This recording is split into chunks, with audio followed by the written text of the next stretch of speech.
무거운 통합과학 시간이 돌아왔습니다. 수업을 시작하기 전에 월요일 학습 상황을 보니 영상만 보고 학습지는 다운받지 않은 친구들이 많이 보였어요. 이 학습지가 여러분들이 수업을 열심히 들어왔는지 근거가 되기 때문에 꼭 다운받아서 풀어오도록 하세요. 그리고 일부 학생들이 유튜브 영상이 잘 안 보인다는 친구들이 있었어요. 그 친구들을 위해서 유튜브 링크를 따로 올려둘 테니까 혹시 온라인 클래스 상에서 영상이 보이지 않는다고 하면 링크를 통해서 유튜브에 접속을 한 후에 수업을 듣도록 하세요. 자, 그러면 오늘의 수업을 본격적으로 시작하겠습니다. 우리가 지난 시간에는 우주는 원소를 알아내는 방법에는 스펙트럼을 분석하는 방법이 있다는 것을 배웠어요. 자, 이번 시간에는 우주에 있는 원소들이 어떻게 분포를 해 있는지 알아보도록 할게요. 오늘의 학습 목표는 다음과 같습니다. 여러분은 이번 시간을 통해 우주에 있는 원소들의 분포를 설명할 수 있을 거예요. 자, 지난 시간에 별빛의 스펙트럼 분석을 통해 원소의 종류 그리고 질량비를 알 수 있다고 했었죠. 여기에 더불어서 별의 온도와 색깔도 알 수가 있고 천체의 이동 방향 역시 알 수가 있습니다. 선생님이 이 확인하기 문제에다가 이 리을번 보기를 넣어놨는데 이것을 고르지 않은 친구들도 있을 거예요. 근데 이거 역시 정답이고요. 이 스펙트럼을 통해서 별의 온도와 색깔을 알 수 있다는 원리는 지구과학 시간에 또 저 자세하게 배울 테니까 그때 배우는 것으로 남겨놓고요. 이번 시간에는 천체의 이동 방향을 어떻게 알 수 있는지 그 방법에 대해서 알아보도록 합시다. 천체의 이동 방향은 도플러 효과를 이용해서 알 수가 있어요. 도플러 효과란 파동을 발생시키는 물체가 관측자에게 접근하거나 그리고 멀어질 때 파장이 변화가 되어서 관측되는 현상이에요. 도플러 효과는 우리 주변에서도 쉽게 확인할 수가 있는데요. 가장 쉽게 도플러 효과를 느낄 수 있는 게 소방차 혹은 경찰차의 사이렌 소리입니다. 혹시 소방차가 멀리서 여러분에게 다가올 때 어떤 소리의 변화가 생겼는지 변화를 느낀 적이 있나요? 느껴봤던 친구들도 있고 아직 잘 모르겠다는 친구들도 있는데 오늘 수업 시간이 끝나고 나서 소방차가 지나가면은 사이렌 소리를 한번 잘 들어보세요. 소방차가 나에게 가까워지거나 그리고 멀어질 때 어떤 변화를 느낄 수가 있을 거예요. 만약 소방차가 멈춰 있을 때 사이렌 소리의 파장이 이 정도라고 기준을 세워봅시다. 삐뽀 삐뽀 하겠죠? 그럼 소방차가 점점 나에게서 멀어져 가면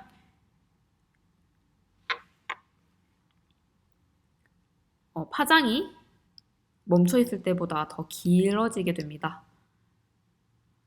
소방차가 파장을 가지고 늘어뜨린다고 생각하면 이해하기가 편할 거예요.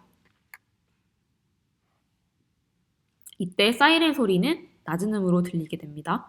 멈춰 있을 때 삐뽀 삐뽀 했던 사이렌 소리가 멀어지게 되면 삐뽀 삐뽀 이렇게 낮은 소리로 바뀌어서 들릴 거예요. 반대로 소방차가 나에게 다가온다면 이때의 파장은 멈춰 있을 때보다 더 짧아지게 됩니다. 이때 사이렌 소리는 보다 더 높은 소리를 낼 거예요. 멈춰 있을 때 삐뽀 삐뽀 했던 사이렌 소리가 나에게 가까워지게 되면 삐뽀 삐뽀 하는 더 높은 소리로 변화돼서 들릴 거예요. 자, 그러면 이번에는 우주로 나와 봅시다. 우주에서 도플러 효과를 보면 사실 천체들이 실제로 멀어지는 것이 아니라 우주의 팽창으로 인해서 멀어지거나 혹은 가까워지는 것처럼 보이게 됩니다. 이를 우리는 우주론적 도플러 효과라고 하는데요. 고등학교 수준에서는 우주론적이라는 명칭은 생략해도 됩니다. 자, 앞서 본 것과 같은 원리로 정지 상태의 은하의 파장을 이 정도라고 기준을 잡고 은하의 이동 방향을 생각해 봅시다. 은하가 멀어지는 것처럼 보일 때에는 파장이 길어지게 됩니다. 그리고 반대로 은하가 가까워지는 것처럼 보일 때에는 은하의 파장이 더 짧아지게 됩니다. 여기서 선생님이 멀어지는 것처럼 혹은 가까워지는 것처럼 이라는 말을 했는데 사실 우리 고등학교 수준에서는 멀어진다 혹은 가까워진다 라고 간단하게 생각해도 돼요. 혹시 문제를 풀다가 은하가 멀어진다 혹은 가까워진다 라고 표현을 한다면 실제로는 이동을 하지는 않지만 우리 눈에는 이렇게 보이는구나 라고 이해하면 됩니다. 이번에는 우주론도 도플러 효과를 스펙트럼으로 관측해 봅시다. 정지 상태일 때 스펙트럼을 기준으로 하고요. 먼저 우리 지구에게서 멀어지는 것처럼 보이는 은하의 스펙트럼은 정지 상태, 우리가 스펙트럼 흡수선을 이것을 기준으로 잡고 우리가 여기서 중점적으로 볼 흡수선은 지금 이 두꺼운 흡수선이에요. 이 흡수선이 어떻게 이동하는지를 한번 주의 깊게 봅시다. 자, 은하가 멀어지는 것처럼 보일 때 파장이 길어진다고 했죠.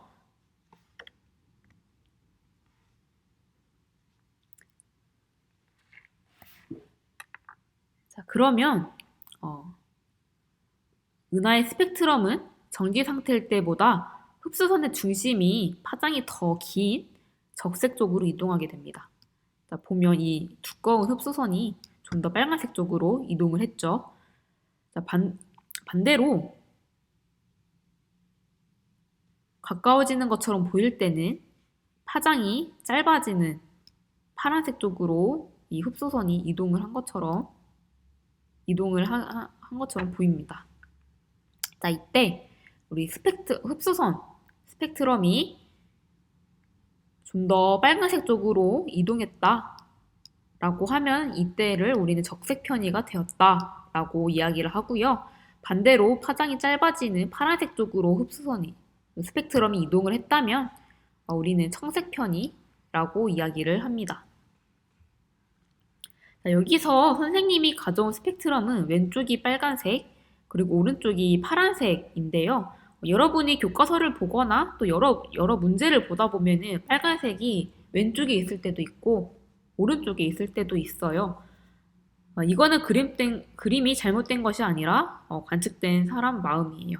자, 어떤 방향이든 상관이 없고 여기서 여러분들이 주의해야 될 점은 적색 편의는 흡수선이 왼쪽으로 이동했다, 오른쪽으로 이동했다 이렇게 판단하는 것이 아니라 빨간색 부분으로 이동했구나, 파란색 쪽으로 이동을 했구나 이렇게 판단을 해야 합니다. 알았죠? 자, 그러면 도플러 효과는 이쯤에서 마무리하도록 하고요. 자, 오늘의 학습 목표인 원소들의 분포에 대해서 본격적으로 살펴봅시다. 자, 우리 우주에서 가장 많은 원소가 무엇인지 아는 친구가 있나요? 자, 한번 소리내서 이야기를 해봅시다. 자, 맞아요. 지구에는 산소가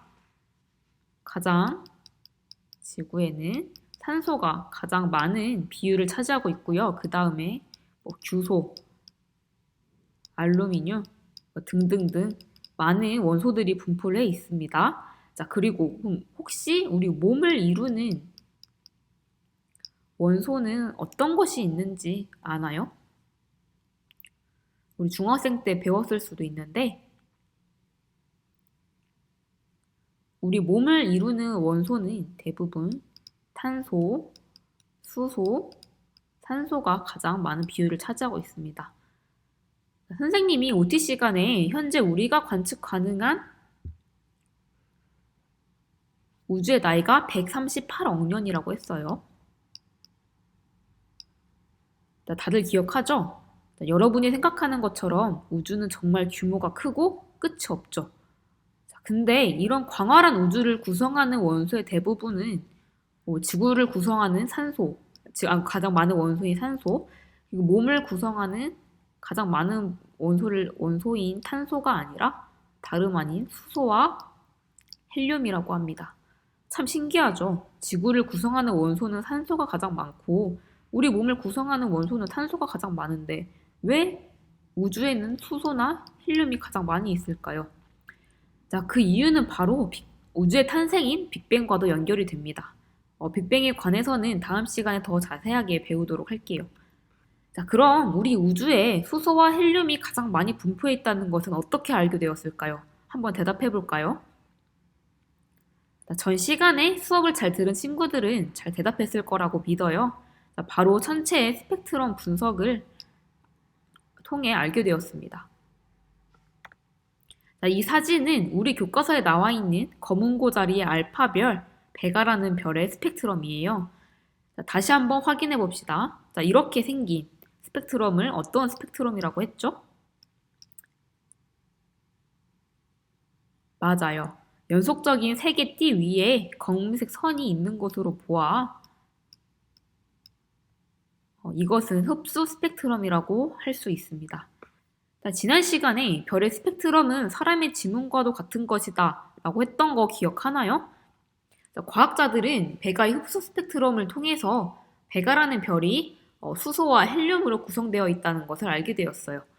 자, 물론 베가뿐만이 아니라 다른 별의 흡수 스펙트럼을 관측했을 때에도 같은 결과를 얻게 되었습니다.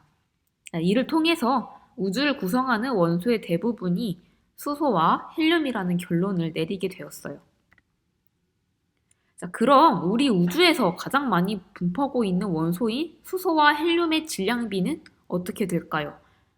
자, 지난 시간에 스펙트럼의 분석을 통해서 원소의 질량비를 알 수 있다고 했었죠. 자, 빅뱅 우주론에 대해서는 다음 시간에 더 자세하게 배울 거지만 빅뱅 우주론에서는 수소 원자핵과 헬륨 원자핵의 질량비가 약 3대 1이 될 것이라고 계산을 했어요. 자, 이를 과학자들이 앞서 본 것처럼 천체의 스펙트럼으로 관측을 했더니 우주에는 수소가 약 74% 그리고 헬륨이 약 24%로 질량비가 총 3대 1임을 알아냈습니다. 자, 결국 빅뱅 우주론이 예측한 수소와 헬륨의 질량비와 천체의 스펙트럼으로 알아낸 질량비가 같다는 것이죠. 자, 그럼 이것이 의미하는 것이 무엇이냐 하면 바로 빅뱅 우주론에서 예측한 값과 실제로 관측한 값이 같기 때문에 이는 빅뱅 우주론을 지지하는 증거가 된다는 것입니다. 자, 처음에 빅뱅 우주론이 제시됐을 때에도 대부분의 과학자들은 빅뱅 우주론을 믿지 않았고 오히려 허무맹랑한 이야기로 치부하기도 했답니다. 하지만 천체 스펙트럼 관측을 통해서 수소와 헬륨의 질량비를 확인함으로써 빅뱅 우주론의 위상이 올라가게 되었죠. 자, 이 수소와 헬륨의 질량비가 어떻게 3대 1이 되는가 이 과정은 다음 시간에 빅뱅 우주론을 통해서 함께 배워보도록 합시다. 자, 그럼 오늘 수업 잘 들었는지 확인해 봅시다. 학습지에 있는 문제를 풀고 대면 수업 때 가지고 오세요. 문제를 잘 풀었는지 꼭 반드시 확인을 할 거예요. 우리 다음 시간에는 우주 초기의 원소가 어떻게 만들었는지 빅뱅의 기원에 대해서 알아볼 것이고요. 빅뱅 우주론은 하나의 또 역사이기 때문에 여러분들이 한번 그 흐름을 파악하기 위해서 교과서를 미리 읽어오면 좋을 것 같아요. 그리고 학습지를 통해서 복습도 꼭 필수입니다. 그리고 대면 수업 때 학습지를 반드시 챙겨오도록 하고 우리 예습 복습 잘 해오세요. 자, 그러면 학교에서 만나요. 안녕.